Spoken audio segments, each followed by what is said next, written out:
Hey, yo. So a few nights ago, I did a watch party stream of the Quiet Onset docuseries, and to tell you the truth, I'm still kind of processing a lot of what I saw in that documentary or in the docuseries. I mean, a lot of the things that were touched on, I kind of already knew about going into it, but still, though, there was a lot of things that I sort of had to recontextualize as it pertains to shows that I grew up watching and loving and having fond memories of, and how tainted they are now. But rather than give a review or my perspective on some of the things that I saw in the docuseries, there are some things that I saw after the docuseries premiered that I think need to be talked about. The biggest thing that I saw after the release of this docuseries is this idea that whether you were on Disney, whether you were on Nickelodeon, now all the other child stars need to come out with their stories. And I'm here to say, no, they don't. I need some of you guys to understand that even in the Quiet Onset docuseries, there were people that were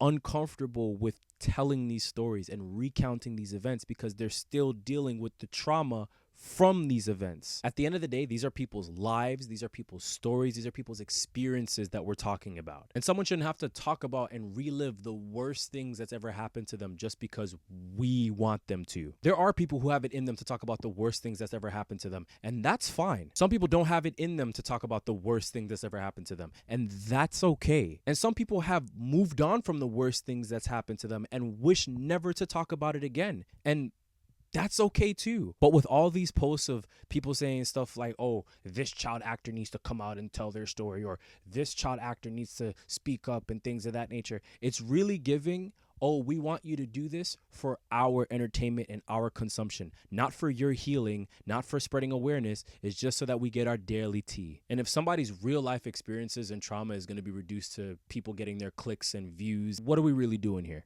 Which leads me to this creator and this creator specifically. Respectfully, shut the fuck up. Shut the fuck up. I understand that we will never know the full story of certain things, but in this case specifically, you guys don't know what you're talking about. Lee Thompson Young was struggling with bipolar disorder and depression, and because of that, he committed suicide.